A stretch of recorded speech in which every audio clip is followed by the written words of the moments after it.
Ala Muhammadin wa ala alihi wa ashabihi wa man tabi'ahum bi ihsanin ila yaumiddin. Amma ba'du, jamaah sekalian yang dirahmati Allah, alhamdulillah malam ini kita dipertemukan oleh Allah di rumah Allah, di masjid, tempat yang paling disukai oleh Allah di muka bumi ini, dalam keadaan sehat walafiat. Mudah-mudahan Allah senantiasa memberikan maknanya kepada kita dan mengantarkan kita termasuk orang-orang yang husnul khotimah. Amin.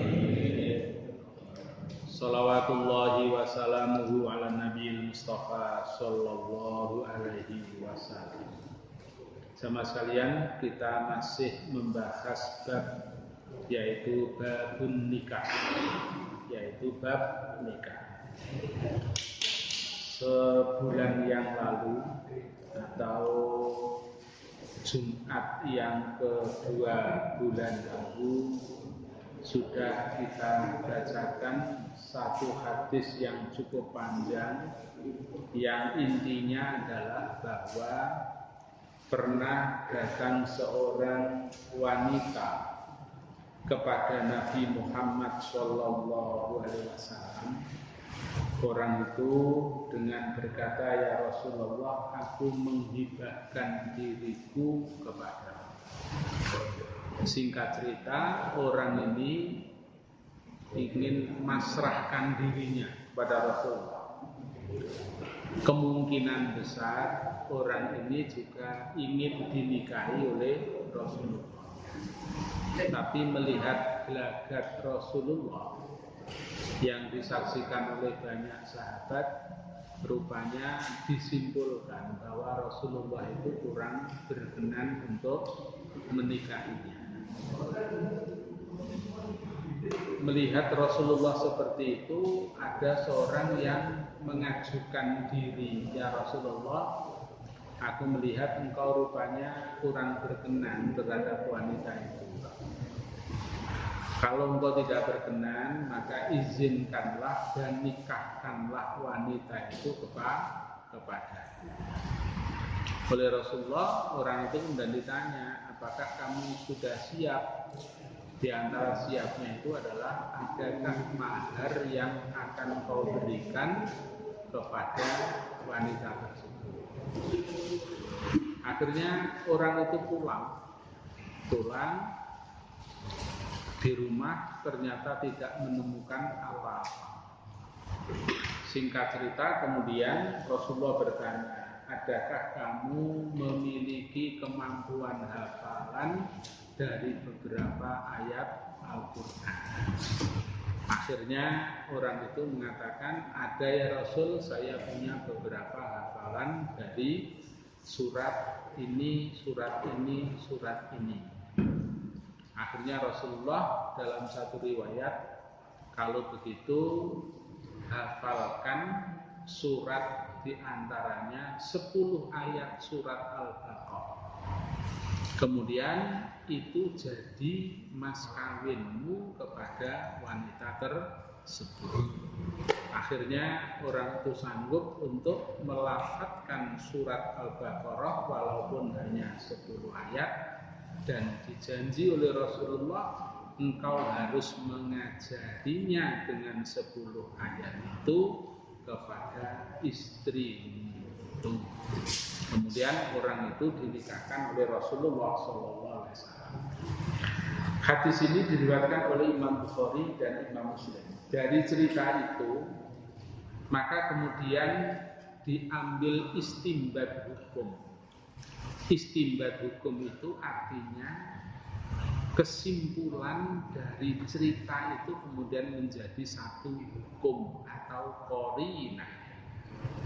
Qarinah itu dasar, istimbat itu diambil dari cerita itu. Maka kemudian ulama sepakat bahwa mahar itu mutlak, wajib, walaupun dalam bentuk ilmu. Jadi mahar itu wajib walaupun dalam bentuk ilmu. Ini tentu karena kondisional. Nah, yang kedua, bahwa mahar itu sebaiknya jangan sampai memberatkan kepada si laki-laki.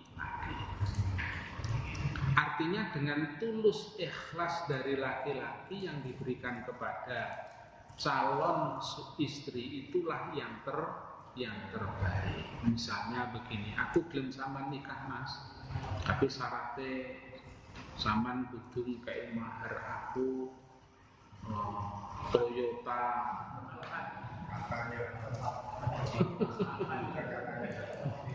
Pajero. Itu Pajero tuh ya Pak. Kira-kira klub yang berisi harus punya memberikan mas kawin berupa rumah dengan senilai dan lain sebagainya. Itu sesungguhnya tidak dikehendaki di dalam syariat Islam.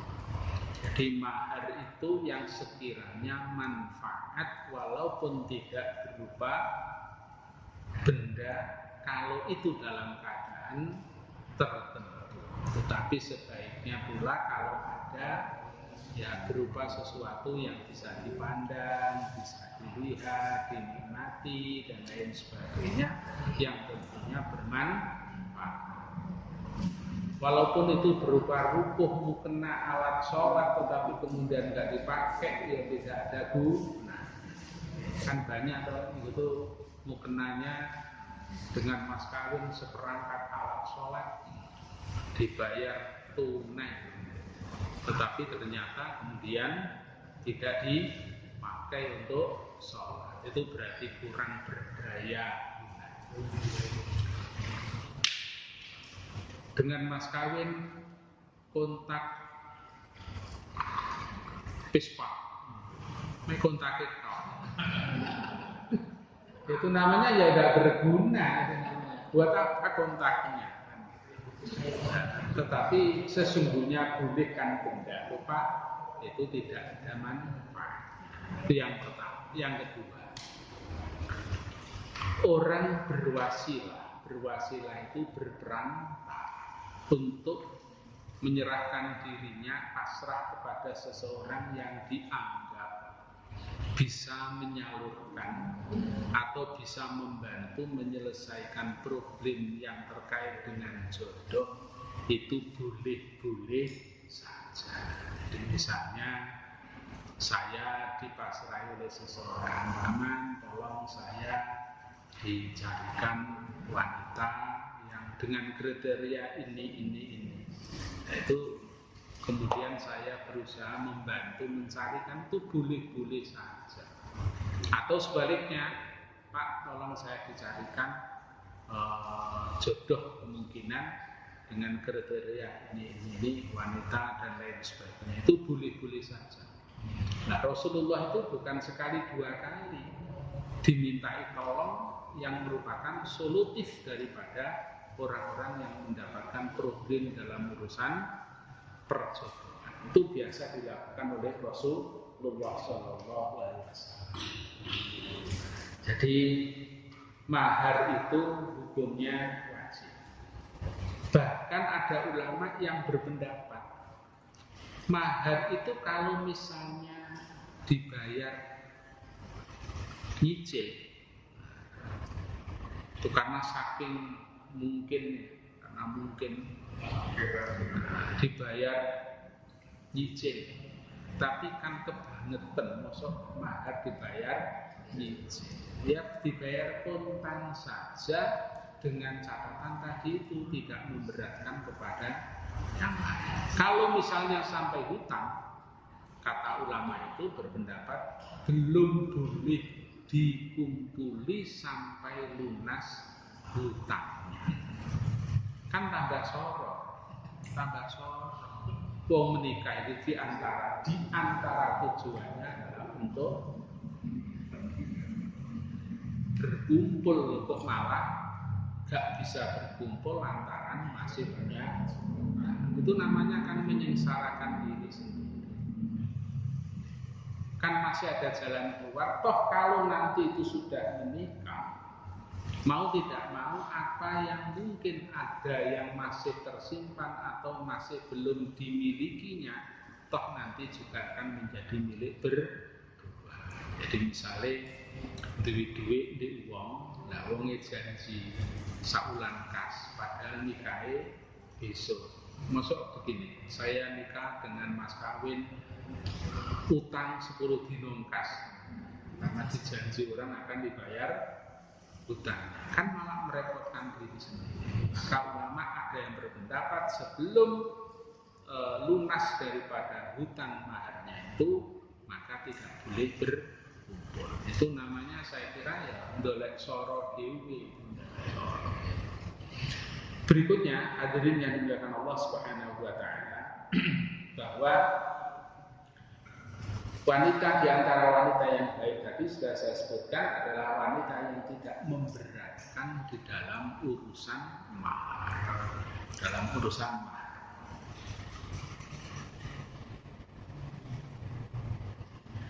Wa fi riwayatin qala lahu intoliq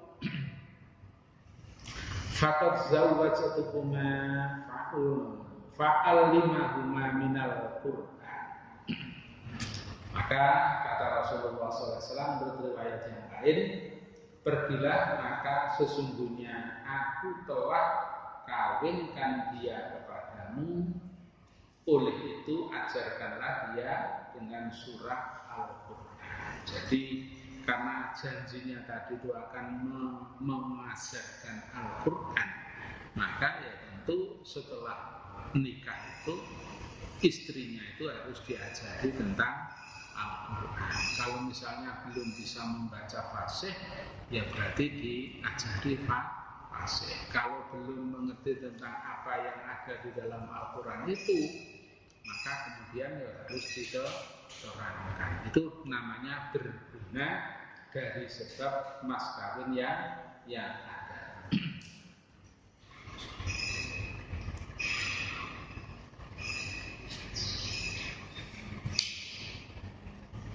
Wali Abi Dawud an Abi Hurairah taqol ma ta'khadu qala suratul Baqarah wallati taliya qala thumma tu'allimuha isrina. Tadi sudah sebutkan yaitu mas kawinnya itu dengan membaca surat Al-Baqarah ayat 1 sampai ayat 10. Jadi itu sudah termasuk mahar. Jadi dengan mas kawin membaca atau hafalan surat Al-Baqarah ayat 1 sampai ayat 10. Alif lam mim dzalikal kitabul la raiba fihi dalil sampai ayat yang ke-10 halan. Halan itu artinya tunai. Perlu saya sampaikan juga Bapak dan Ibu sekalian, seringkali di masyarakat kita ini dalam urusan ijab qabul itu sering diada-ada. Contoh, lafadznya itu yang penting ada kata saya nikahkan dan saya kawinkan.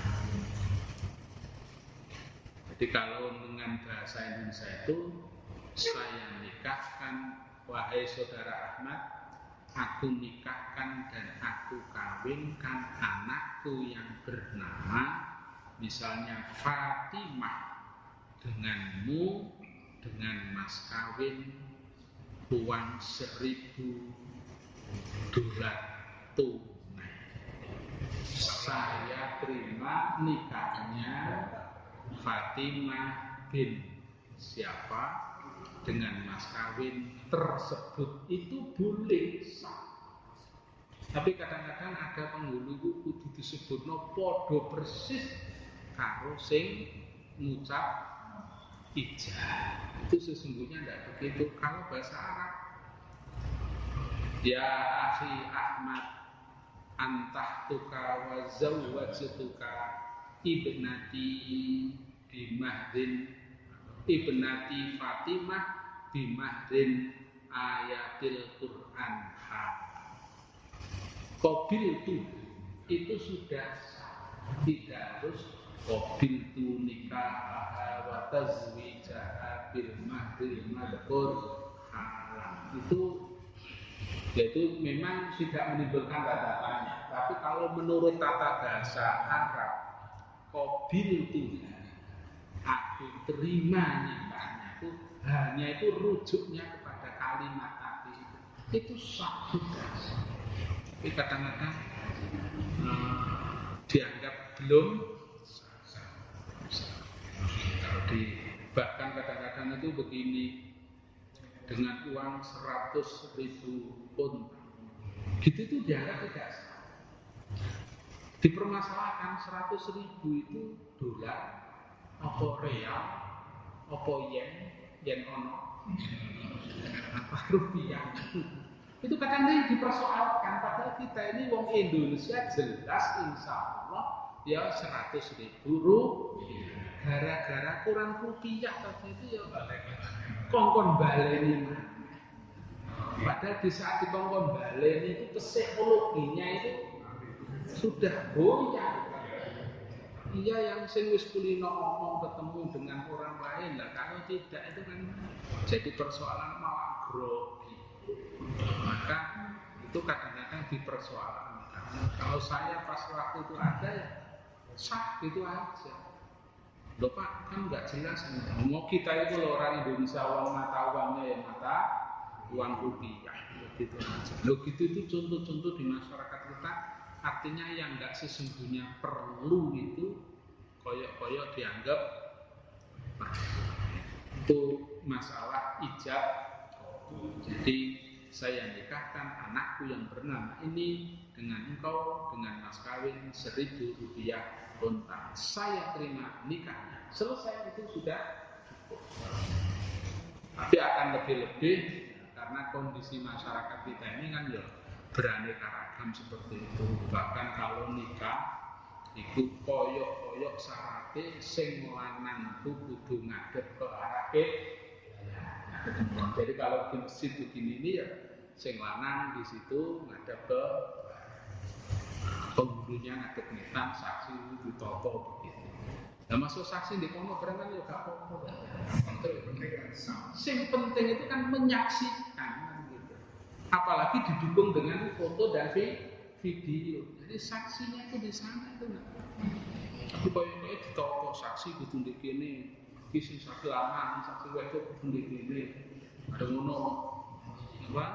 Ora tuh hanya di sini. Tetapi perlu juga diingat Pak, kadang-kadang ya ada yang kurang patuh. Sebelum ijab kabul, kadang-kadang si wanita ini sudah dijejerkan dengan itu yang kurang patuh. Ya sebaiknya ya wanita itu di sana, kemudian laki-laki di sini yang namanya hijab. Kalau sudah sah, silakan ke sini karena terkait dengan tertib administrasi.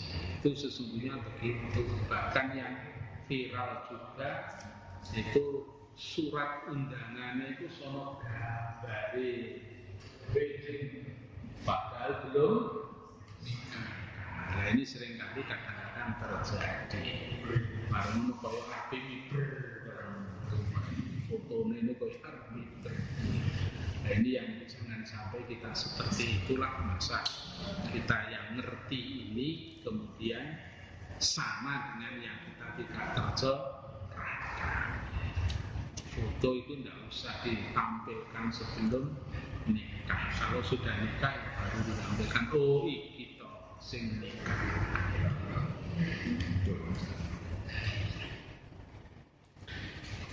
Kemudian hadis berikutnya An Amir bin Abdillah Anin Nabi sallallahu alaihi wasallam qala A'linun nikah. A'linu itu artinya iklankan. Kalau bahasa kita itu iklankan. Iklankan itu sebar luaskan, informasikan. A'linun nikah. Sebar luaskan, beritahukan nikah. Nah, ini berarti Kalau nikah siri itu berarti kan nggak cocok karo ajaran atau apa yang dianjurkan oleh Rasul. Jadi nikah siri itu sesungguhnya dan tidak ada. Nikah itu ya harus diiklankan, harus diberitahukan. Dulu tidak ada istilah nikah siri, itu munculnya kan di era tahun 80-an itu ada nikah siri dengan beberapa kriteria. Biasanya nikah siri itu kalau enggak yang kedua, ketiga, keempat atau ketangkep. Karena ketangkep akhirnya siri. Ya kalau sahnya sah. Tetapi kita ini kan ada di negara yang punya aturan khusus tentang nikah. Sahnya sah, jadi ada pengantin putra, pengantin putri, ada wali, ada ijab qabul, ada minimal 2 orang saksi, ya sah. Loh, kan sudah ada 2 orang saksi, Pak. Ya, tapi saksi ini kan belum tentu mengiklankan, bahkan kadang-kadang saksinya diwanti-wanti oleh pondok-pondok sih. Saksi malah oleh pondok. Padahal di antara perlunya saksi itu agar orang ini bisa memberikan penjelasan, tapi malah dipesan oleh pondok-pondok sih. Ini rodok tua ya. Itu berarti kan jadi aklin, yaitu iklankan aklin nikah, iklankan nikah. Bahkan di dalam hadis yang lain disebutkan hendaknya diadakan pesta walaupun kecil-kecil. Nah, pesta pada zaman dulu itu ya karena kondisional, ya, isinya mau terbang satu, terbang yang lain. Jadi terbang satu dengan yang lain itu maksud saya ini terbang cili, soto gede mana? Gede. Karena memang dulu kan belum ada yang namanya elektron itu dari karaoke juga belum ada. Itu kalau seruling itu sudah ada sejak zaman Nabi Daud, itu sudah ada seruling Nabi Daud itu luar biasa karena itu termasuk mukjizat. Jadi Nabi Daud itu nyuling, itu orang kerja di ladang itu berhenti. Saking merdunya, saking enaknya, ya, itu memang karunia Allah. Ya, sama dengan orang yang gandrung dengan musik itu kadang-kadang gak kok nginangnya, gak tapi tanpa sikil itu. Itu karena saking menikmati irama musik tersebut. Itu karena saking merdunya.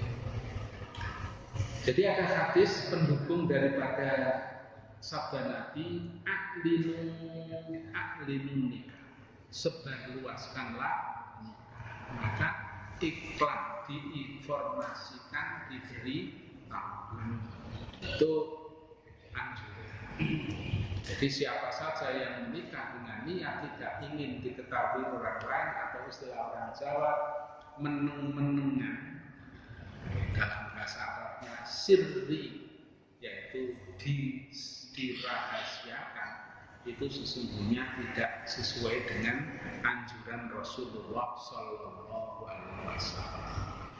Bahkan kata Rasulullah SAW, adakan walimahan walaupun hanya menyembelih 1 ekor.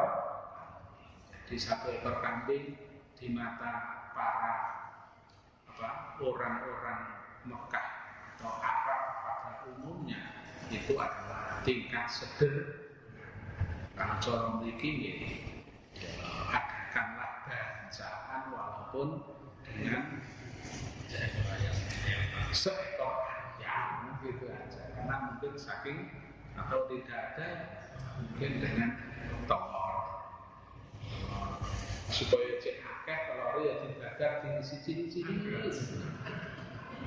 kan sudah Terus tonggone takon, acara apa iki nikahe iki kok nggih alhamdulillah tonggo itu dalam rangka mensiarkan memberitahu.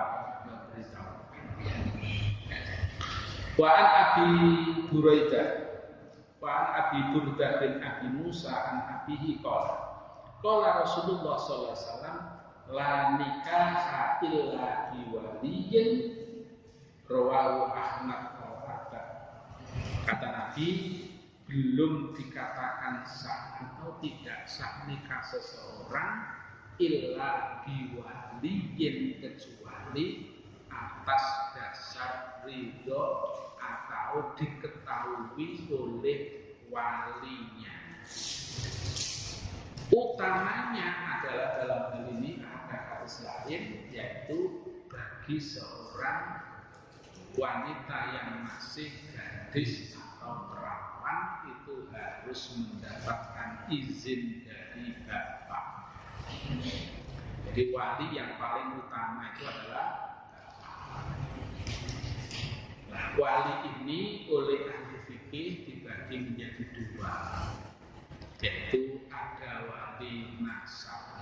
Wali nasab itu artinya wali yang berhubungan dengan nasab atau hubungan darah atau keluarga dekat.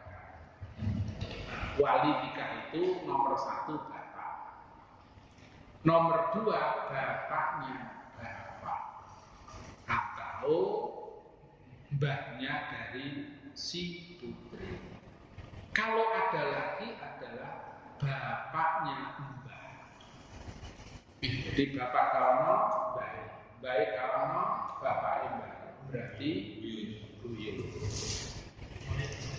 Kalau tidak ada bapak kaono, baik kaono, buyut kaono, maka turun kepada anak laki-laki yang seibu sebapak. Kalau tidak ada adalah sebapak saja. Jadi jalurnya ini laki-laki. Kalau tidak ada, maka pamannya atau saudara bapaknya itu laki-laki. Kalau tidak ada, anaknya paman yang laki-laki berarti misanan dengan kemantennya itu seibu kalau tidak ada sebapak saja. Kalau dari jalur laki-laki tadi itu tidak ada, maka wali yang kedua adalah wali hakim. Wali hakim ini ada 2, yaitu hakim yang diangkat resmi oleh pemerintah yang punya SK, dan hakim yang diangkat oleh masyarakat dan orang itu sudah diakui sebagai katakanlah tokoh masyarakat, itu berarti hakim. Maka misalnya kan sering kali terjadi Pak, misalnya dipasrahkan kepada orang yang dianggap mengerti soal agama atau tokoh agama, apakah itu ustaz, apakah itu kiai, apakah itu ajengan, apakah itu mubalek dan lain sebagainya. Tetapi di dalam proses akad nikahnya harus menyebutkan bahwa yang telah mewakilkan kepada kami yaitu Pak siapa untuk kami nikahkan. Jadi ada kata-kata taukil, yaitu mewakili. Saya nikahkan saudara dengan anak saya, di mana bapaknya telah mewakilkan saya untuk menikahkan. Itu harus ada kata-kata wakil, karena memang fungsinya sebagai wakil. Maka ada hadis Nabi, hakim itu adalah wali bagi orang yang tidak punya wali. Jadi hakim itu diantaranya menjadi wali bagi orang yang tidak punyanya wali dalam hal ini karena ada pendapat bahwa akad nikah itu harus dalam satu majelis. Tapi dalam perkembangan ilmu pengetahuan, dan ini sudah disahkan di kompilasi hukum Islam, maka nikah itu tidak harus dalam satu majelis. Jadi sing lanang ini, sing wedok ngene Amerika, atau sing wedok ini, sing lanang ngene Amerika. Itu boleh-boleh saja pakai telekonferensi. Itu kalau gadis, Nah, ini masih gadis dulu Pak. Iya, masih gadis dulu Pak. Ini masih gadis dulu.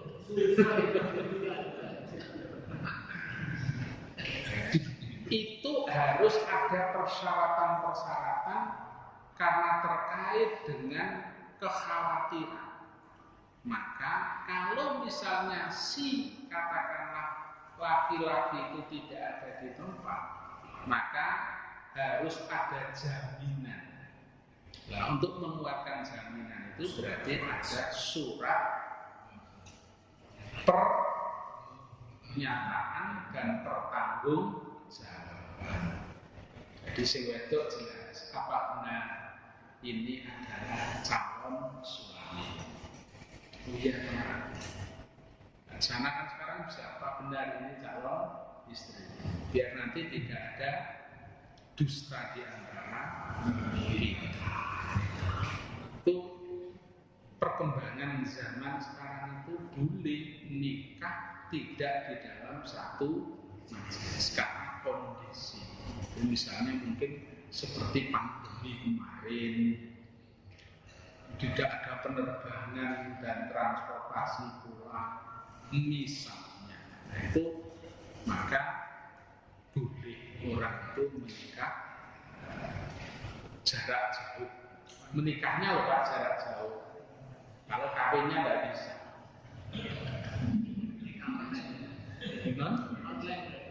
Oh iya online. Jadi nikah online itu boleh.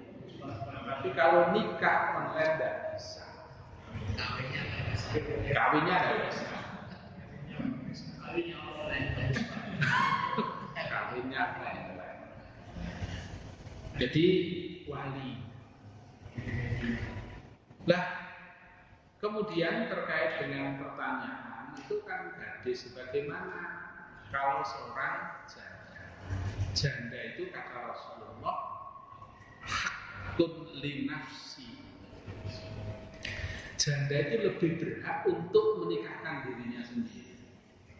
Artinya menikahkan dirinya sendiri itu mau dan tidaknya untuk menikah. Bukan berarti tanpa jadi walinya tetap. Tapi ada yang berpendapat itu tidak usah wali tidak apa-apa. Tapi hadis la nikaha illa biwaliyin, bahkan di hadis yang lain wasyahidai adlin, dan dua orang saksi. Tidak sah nikahnya seseorang tanpa adanya wali dan dua orang saksi. Ini sifatnya umum. Hadis ahakku li nafsihi itu artinya wali itu tidak boleh intervensi atau katakanlah bahasa kasarnya itu maksa untuk nikah, sebab dia sudah punya pengalaman tersendiri. Tapi kalau masih gadis itu sampai Rasulullah SAW ditanya, ya Rasulullah, umumnya wanita itu kan malu untuk berterus terang dalam hal urusan jodoh, itu seringkali malu. Apa jawab Rasulullah SAW? Persetujuannya gadis itu manakala dia kok ditarik induk, sampai kan wis gede, pondok-pondok sampean wis akeh sing wis nikah. Ya apa nek sampean iki dijodohno bapak karo kilo. Wonge sampean laro nek karo kilo kok. Kok menang? Berarti itu setuju. Jadi wa idnuha sukutuha atau sukutuha idnuha, menangi gadis itu kalau ditari soal nikah itu berarti pertandanya dia tapi kalau itu janda adalah hakul li nafsih, dia punya hak untuk menentukan dirinya, bukan untuk nikah sakit. Ini anak umur tuh Ustaz. Kalau Anak umur sekarang ini bisa begitu Ustaz. anak pungut itu boleh, tapi boleh dinikahkan, tetap penggunaan wali. Kita cari dulu bapak aslinya. Karena apa? Inilah diantara unik dan rahasianya syariat Islam, itu kita tidak boleh memutus nasab. Jadi walaupun itu adalah anak pungut kawit cilik, kawit lahir wis dirawat, tetap yang berhak menjadi wali itu adalah orang tuanya asli. Kalau tidak, itu tadi urutannya. Mungkin saudaranya seibu sebapak, mungkin mbaknya, mungkin terakhir adalah al-hakim atau hakim tadi. Dengan alasan mungkin, waduh Pak, ini kalau ditunjukkan bapaknya, dia akan tahu siapa bapaknya yang sesungguhnya. Tidak apa-apa, kalau sudah besar kan dia sudah bisa berpikir. Itu mungkin dirahasiakan pada waktu kecil, ada kekhawatiran, tapi kalau sudah besar kan tidak ada masalah, sehingga dia tahu siapa sesungguhnya dan dia insya Allah akan berterima kasih tetap kepada orang yang selama ini merawat, mengasuh, mendidik dan lain sebagainya. Jadi wali tidak boleh diputuskan. Kalau memang tidak ada, jalan keluarnya itu adalah wali hakim. Baik hakim dalam hal ini adalah penghulu atau pencatat nikah atau tokoh yang ditokoh. Itu hakim secara hakim secara masyarakat. Maka kan banyak kiai-kiai yang disuruh untuk menjadi wali dalam pernikahan.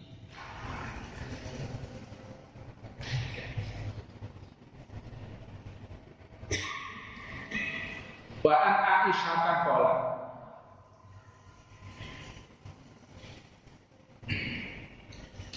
qala Rasulullah sallallahu alaihi wasallam ayyuma imra'atin nakahat bi ghairi idzni waliyha fanikahuha batil fa in dakhala biha falahal mahru bimastajalla min farjiha fa in istarjuha fastata'ani waliyan mala waliyalahu akhrajahu arba'ah ilan Nasa'i. Kata Rasulullah dari Aisyah, Nabi menyatakan siapa saja yang telah menikah bi ghairi idnihi waliyuha, kemudian tanpa mendapatkan izin dari walinya, fanikahuha batil, maka nikahnya itu batal, tidak sah. Itu kan sama dengan menyepelekan orang tua yang merupakan cikal bakal proses keberadaan dia. Jadi apapun dan siapapun orang tua itu adalah tetap punya hak untuk menjadi walinya. Jadi wali, kecuali kalau misalnya begini, ya naudzubillah min dzalik, walinya itu kolot, walinya itu kaku luar biasa, gak setuju, tapi tidak setujunya itu tidak berdasarkan syar'i. Misalnya aku gak setuju dari calon sebab apa? Biyen bapak itu musuhku, biyen bapak itu musuhku, itu tidak beralasan, itu kan dia. Atau misalnya, tapi bapaknya itu beda pendapat karo aku ini genderaku apa? bapak itu genderanya gak jelas. Coklat abu-abu, hijau itu biru atau apa? Itu enggak ada sih alasan, itu enggak bisa. Dan itu pernah terjadi, Pak, teman saya itu. Jadi waktu itu tahun 89 itu anak sudah sama senangnya. Begitu ditunjukkan bahwa Pak, aku senang karo ini, bapak itu bersyukur enggak. Waktu itu bapaknya P3, calon besannya itu kuning.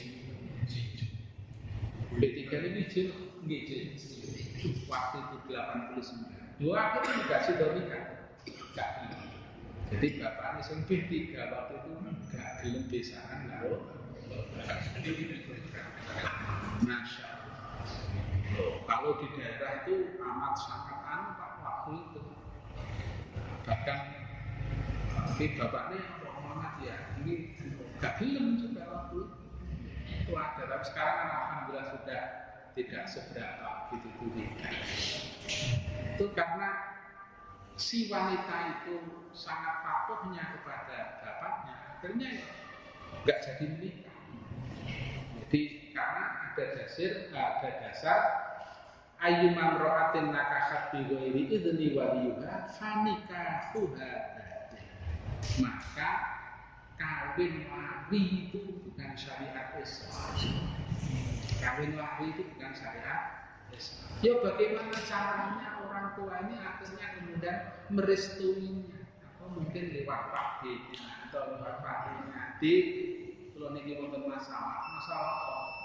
Ya kalau niki pun kadung seneng karo tiyang, ternyata bapak boten seneng, alasannya tidak sesuai dengan syar'i. Kecuali yang alasannya bapak itu begini, lawang bocah itu lo gak tahu krungu aku roh ada itu mlebu masjid. Senengane lalu lo arep jadi imam itu piye. Nah, itu masih ada urusan yang terkait dengan syar'i. Yang marah elek kayak tumbuh lesek sampai kak nol itu tidak boleh begitu. Yang boleh itu kalau terkait dengan moral, terkait dengan tapi kalau soal wajah, soal penggawaian dan lain sebagainya itu tidak. Bahkan Allah menyatakan kalau soal penggawaian itu iyakunu fuqara yughnihimullahu min fadli. Allah yang akan menjamin rezeki. Tapi kalau lupa itu tidak masuk ke kriteria yang terkait dengan, maka penekanan Rasulullah itu adalah faktor lidatin, pilihlah karena faktor agama dan moral. Hadirin yang dimuliakan Allah Subhanahu wa taala, sampai pada apabila datang kepada dua orang laki-laki dan perempuan, minta maka nikahkanlah dan ambillah saksi dua orang itu ada boleh tadi. Itu.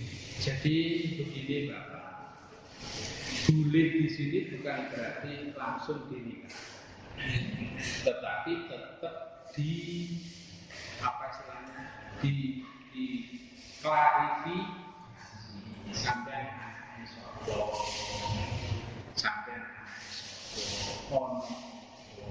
dan lain sebagainya dan lain sebab kalau kita letter bahwa kalau ada seorang laki dan wanita datang kemudian segera atau menikah minta dinikahkan, nah itu nanti jadi masalah kemudian.